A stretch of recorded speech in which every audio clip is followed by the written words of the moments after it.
In this video, I just want to take you through and explain what each column means within the Max Opera file that's generated from Index.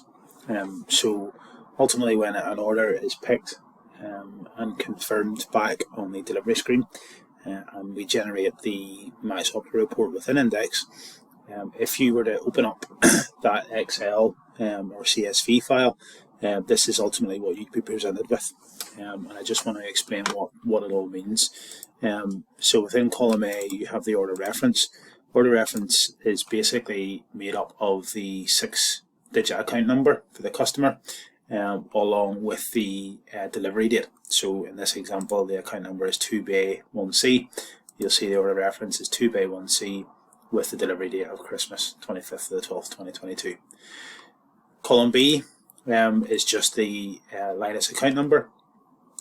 The customer location, global ID, is where the PIN location is taken from on Max Opera, which is also the account number. The client name is the customer's name details. The capacity, one capacity is one full cage. If a customer was to take a shelf, it would be 0.33. If they were to take 2 shelf spaces, it's 0.66. And then, as I said, if it's a full cage, it'll appear on this in this column as 1. The vehicle name, depending on the depot, in this example it's Belfast, so the vehicle names all start with BEL, and they will run 001 right up to I think 02, 020. Bell 020 is what we go up to in Belfast. There's a conversion that happens from a Charisma route.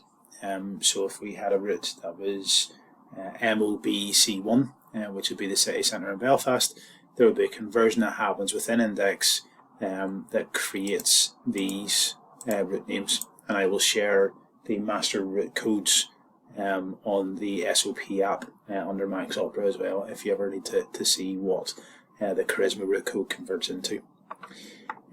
This is important because the vehicle name is technically the route name, but that's what we use to link these orders into Max Opera. So if I was to open Max Opera just to show you that, you'll see on the left hand side we have these vehicle names, so Bell 003, and those are our drivers within that. So that knows and tells the system that Bell 004 should have all of these orders. And if I again go into here, you'll see Bell 004 has those orders allocated to it. And that's how this is built. It's driven from this information.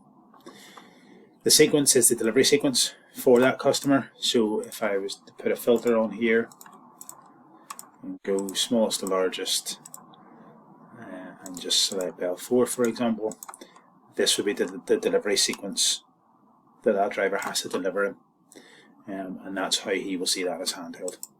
Column H is the creation date and allocation date. The capacity, and so in the capacity for this one, it's 1.33. We can see that that's made up of 0.33, which is 1 shelf of frozen, and it's 1 full cage of chill ambient. Okay, so it's basically taking this figure and splitting it between the chambers depending on what the split is. Your distribution centre then is BEL for Belfast. If it was Coleraine, it would be COL, for example. And then we get into your, don't need to pay much attention to this. This is more from a driver's perspective.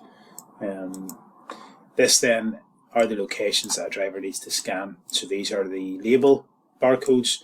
In this instance then the driver has 2 locations to scan, which marries with what this is telling us. So it would be 1 shelf for frozen, and that's our frozen prefix, and there'll be 1 full cage for chill ambient, and that'll be your chill ambient prefix.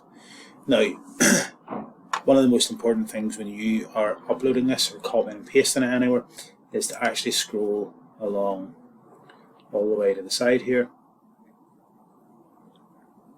to the last column, which is DM. If I am to click on this, this basically contains the line detail attached to that order. There's a lot of information in that, but it's vitally important that if you need to copy and paste anything, that you're copying right over to the DM cell and selecting it as well.